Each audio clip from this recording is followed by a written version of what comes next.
Bueno, gente, vamos a ver a Agustín Laje, mega basado, dándole clases a un zurdo después de que Milei gane las elecciones. Vamos a verlo. Si yo te pongo acá a alguien que te dice el Estado tiene que estar en esto, esto y esto, si vos tuvieras que enumerar, más allá de, entiendo que vas a provincia de Buenos Aires o vas a un montón de distritos en este país y el estado de la educación pública es mala, lo cual no significa que la solución sea saco la educación pública, sino, bueno, o la intento mejorar. Si vos tuvieras que retirar al Estado de algo hoy en Argentina, Mirá, ¿de dónde lo retirás? te lo pongo al revés. El Estado, Sí. ¿en dónde debería estar? A ver, que va a ser dale. mucho más fácil, más Dale. entendible. Justicia, ¿Sí? seguridad, defensa, educación, salud. Pará, entonces, ¿educación primaria, secundaria y universitaria? Sí, a ver, esto es súper interesante porque una cosa es el texto, digamos, la discusión abstracta teórica, y otra es cuando vos pasás a esto a un esquema de poder real.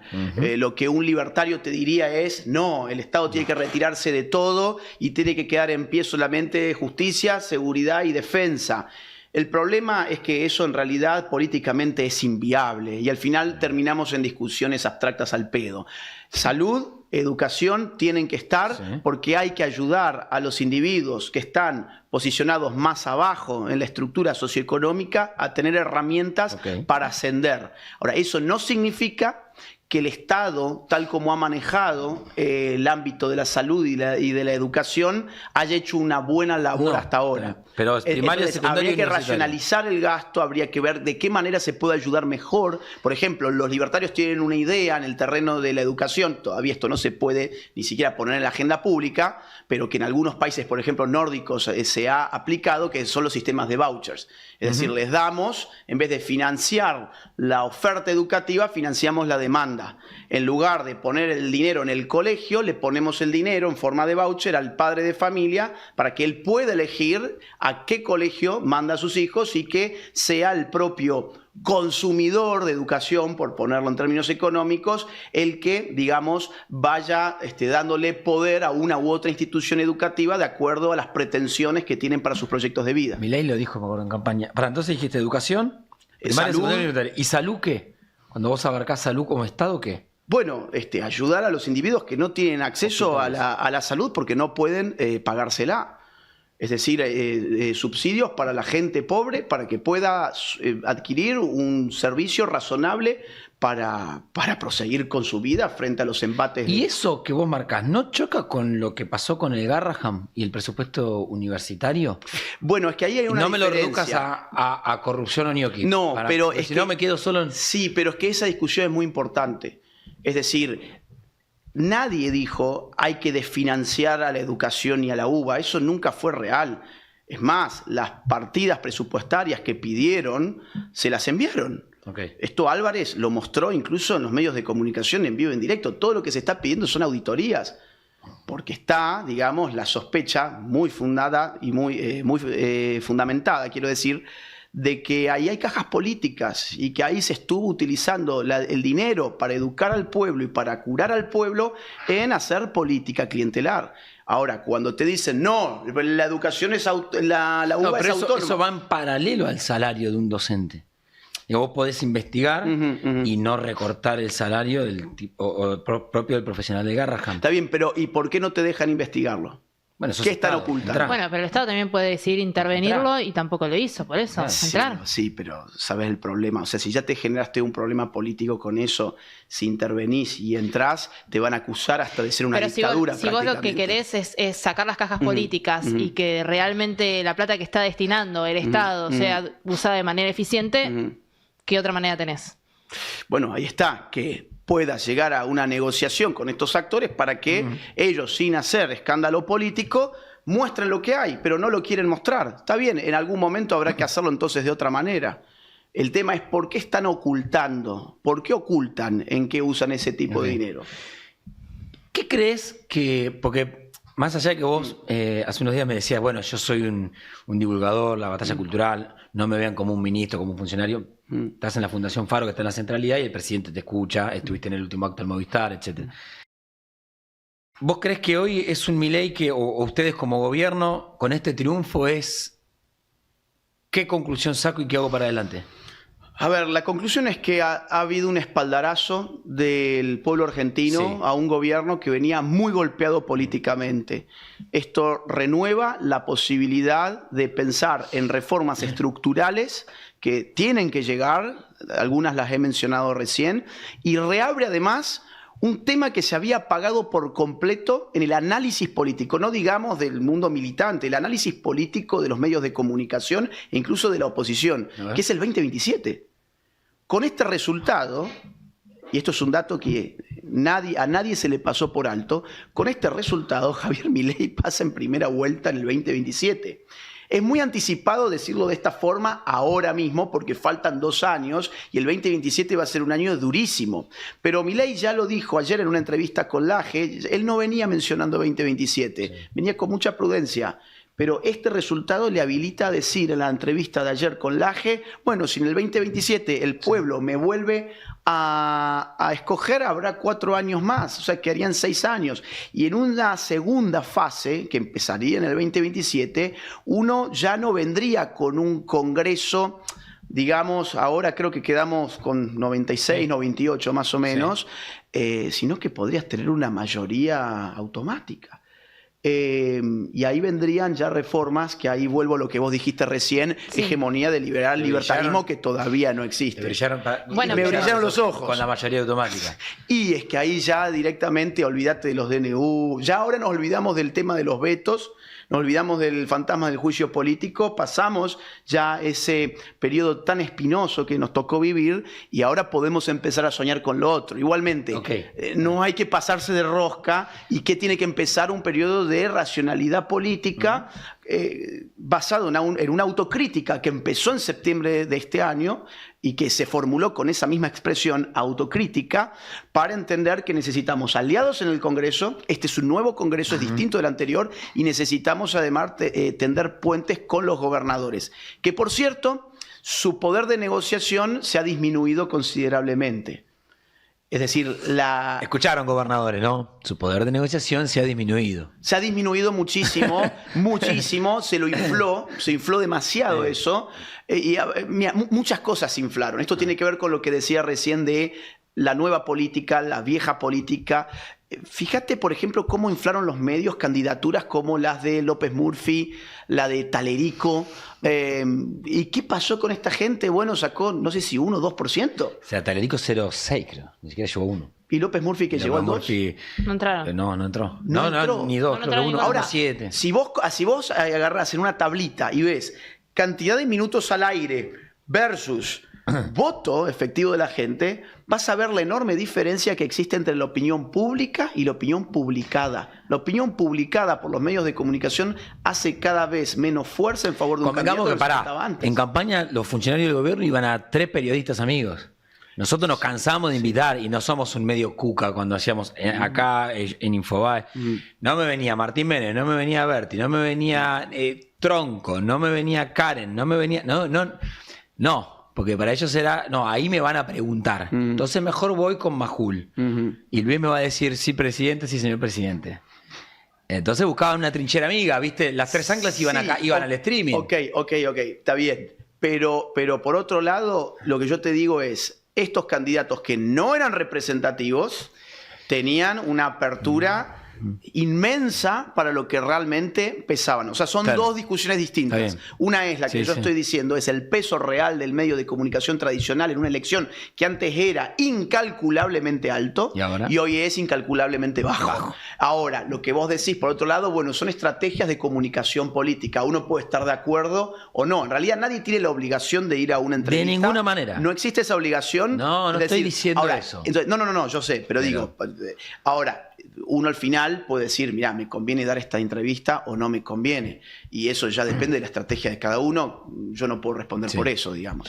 Ahora es un oficialismo que ganó con un gobierno que vos definiste como pragmático, ¿no? Digo, todas las decisiones que se tomaron fueron bastante pragmáticas. Hablás de una segunda fase de profundización. ¿Vos creés que con esa profundización va a continuar el mismo apoyo que les dio ahora en la elección de este año? Porque justamente quizás al mismo tiempo hablaste de charlar con los gobernadores, tejer alianzas.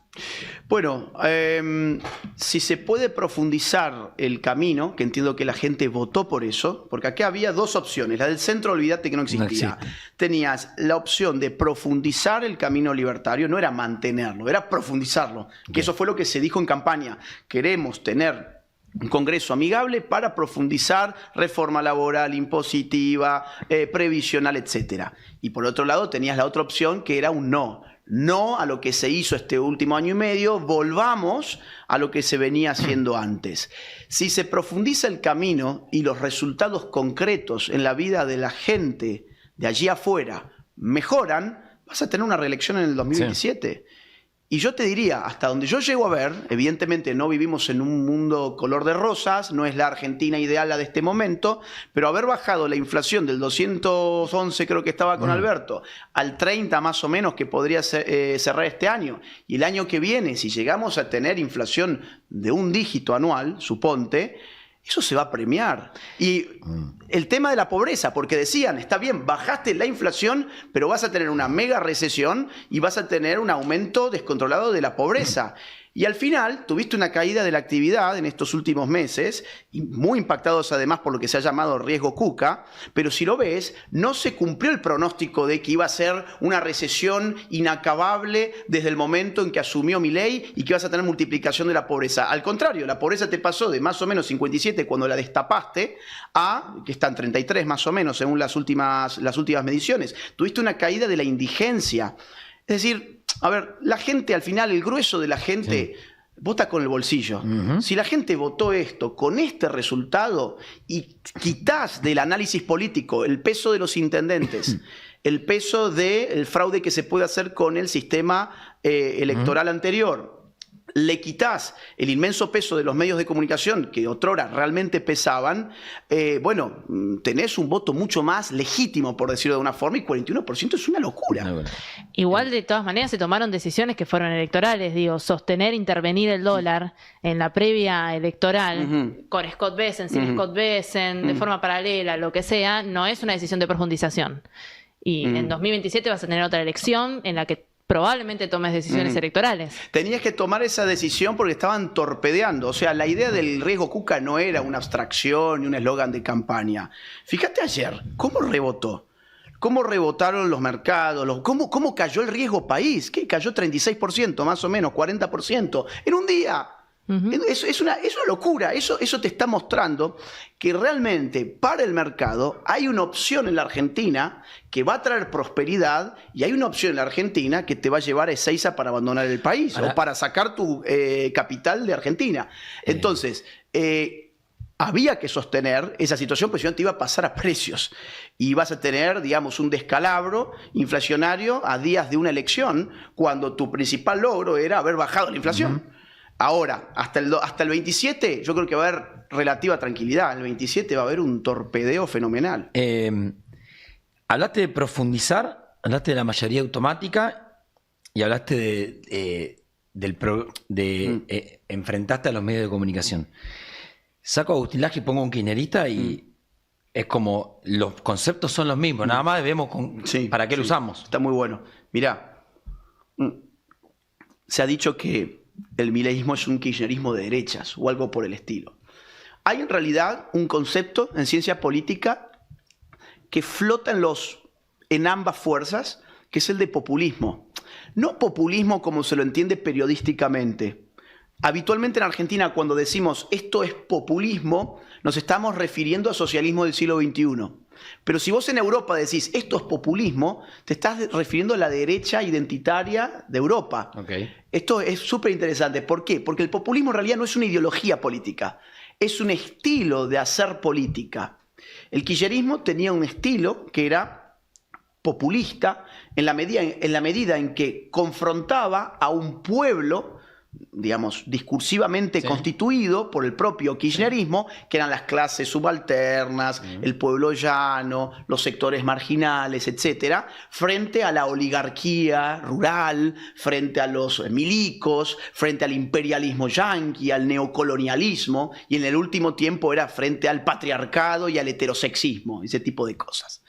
Ahora, en el mileísmo vos tenés una confrontación también pueblo-antipueblo, solo que toma contenidos discursivos de derechas. ¿Dónde está el pueblo? Bueno, el pueblo es el tipo que paga impuestos. Es el tipo que trata de sobrevivir en el sector privado, que es un héroe, que se levanta todos los días a las 6 de la mañana a laburar, vuelve de noche a su casa a dormir para seguir laburando y tiene que dejar 7 meses de su laburo anual en impuestos para que los parásitos del Estado vivan una vida de lujos y placeres. Entonces, ¿cuál es el antipueblo? Es el Estado. ¿Y cuál es el pueblo? La sociedad civil. Esta es una configuración populista de derechas. La configuración populista de izquierdas es el pueblo, es el político estatista que se alía con los pobres para enfrentar al rico. Entonces, ¿por qué a vos te parece parecido? ¿Por qué te parece, te huele similar? Sí. Bueno, porque hay una confrontación pueblo-antipueblo que toma contenidos distintos. Pero el contenido ideológico es radicalmente opuesto. No, el contenido ideológico... Radicalmente opuesto. Ahora, ¿qué tenés como versión no populista? En este sentido filosófico-político, no en el sentido periodístico usual. El no populismo sería el macrismo. Que el macrismo, ¿qué venía a hacer? Venía a administrar la mera gestión de la cosa pública. La tecnocracia es la opción al populismo. ¿Por qué? Porque está desprovista de contenido político. Y el contenido político en clave populista es una confrontación de pueblo versus antipueblo. Macri no era un populista. No. Era un administrador, era un empresario exitoso en el mundo del fútbol, luego en la sociedad porteña y luego venía a arreglar al país. Pero no pudo frente a una opción populista que se lo llevó puesto. ¿Por qué ahora el mileísmo podría frente al populismo de izquierdas? Porque es un populismo de derechas. Le está combatiendo con las mismas armas, pero con un contenido ideológico profundamente radical. Y en ese sentido, último punto, pues súper importante, y en ese sentido... Juntos por el Cambio era ideológicamente más similar al kirchnerismo y estilísticamente más diferente. El mileísmo es estilísticamente más similar, pero ideológicamente más diferente. Es la gran discusión entre las formas y el contenido que ha marcado este último año y medio. Por eso entonces ustedes van a tomar gente del extinto Juntos por el Cambio, pero no me vengas a hablar de cogobierno ni la... No me vengas a hablar, digamos... De yo te ayudo, vos acompañame. Esto tiene una impronta libertaria, tabula rasa. Si quieren ingresar, empujar estas ideas, el espacio está abierto. Pero mandamos nosotros. Pero el discurso lo ponemos nosotros. Okay. Una última pregunta sobre esto. Te escuché decir, creo que fue en Infobae, que en su momento, antes, con esta conformación del Congreso, no había lugar para plantear la derogación del aborto. ¿Vos creés que con un nuevo Congreso el 10 de diciembre se puede llegar a derogar y el gobierno está dispuesto a llevar la derogación del aborto? Mirá, no te puedo responder si está dispuesto o no porque no lo tengo claro. Yo esperaría que sí.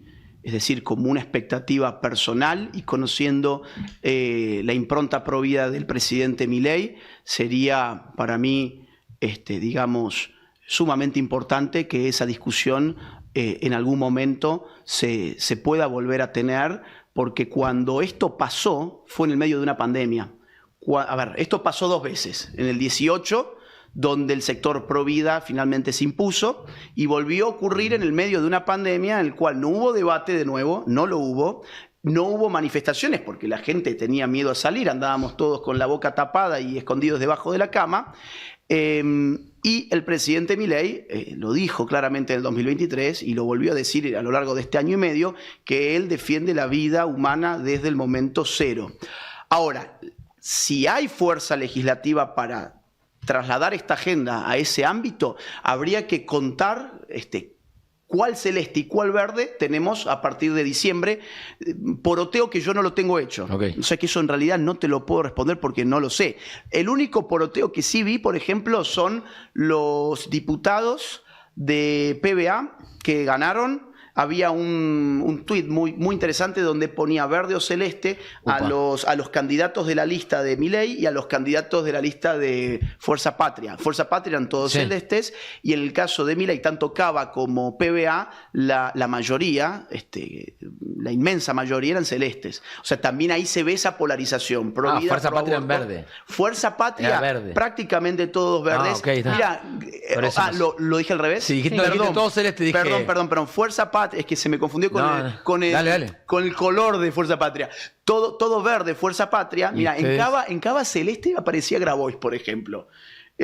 Cosa que me llamó la atención. Grabois siempre tuvo por igual. Francisco. Pero no sé, esa él postura. nunca militó en realidad esto. Nunca habló de esto, siempre se hizo el tonto. Se corrió la discusión, Se corrió la discusión. Yo le pondría, claro, y se corrió porque quería mantener su amistad con Francisco. Hoy ya no existiendo Francisco, no sé qué sería Grabois. Y del caso de La Libertad Avanza, prácticamente todos estaban en celeste, casi todos. Qué año que se nos viene. Agustín, gracias. Muchísimas gracias por haber ustedes venido. por el tiempo y por la Gracias. invitación. Hola gente, ¿qué tal? ¿Qué tal? ¿Cómo andan? Bueno, muchas gracias por llegar hasta acá, hasta esta parte del video. Bueno, les quería traer esta entrevista de Agustín Laje, que la verdad que para mí siempre es un gusto escuchar a Agustín Laje. Obviamente, al tener tantas entrevistas, muchas cosas las va repitiendo y totalmente lógico, pero siempre hay algo. Siempre que escuchás a Laje hay algo que sacar de las cosas que obviamente, como digo, se repiten, porque cuando escuchás mucho a alguien, siempre va repitiendo ciertas cosas, obviamente, y por ahí da los mismos ejemplos, tiene algunos argumentos parecidos, pero me parece que Laje en particular son de esas personas que en cada entrevista hay algo nuevo, y eso me parece que es lo fundamental. Y nada, se los quería traer justamente. A mí también me gustan las entrevistas en las que Laje va a un lugar más hostil, digamos, o sea, no tan, viste, que no sea tan amigable. ¿Por qué? Porque me parece que saca lo mejor de Agustín Laje, ¿no? Lo hablo como si yo lo conociera, ojalá, ¿no? Pero me parece que eso es lo que más me gusta. Por eso es que le traje esta entrevista a ustedes en esta radio en la que, bueno, está con una persona zurda, ¿no? Porque me parece que le saca lo mejor a Agustín Laje, que es el poder argumentar con más fuerzas, o sea, tener mejores argumentos, tener más herramientas para argumentar, que si va a estar en un lugar donde todo le es más amigable, ¿no? Así que nada, por eso es que justamente casi siempre intento traer lugares donde Agustín Laje va más de forma hostil, digamos, ¿no? Así que nada, gente, bueno, un saludo, nos vemos en el próximo video y bueno, muchísimas gracias, posta, muchísimas gracias por bancar el canal y todos los comentarios, que la verdad que los leo y me encantan. Así que nada, bueno, un gusto y bueno, vamos a seguir. Así que nada, gente, un saludo, nos vemos en el próximo y chao, chao.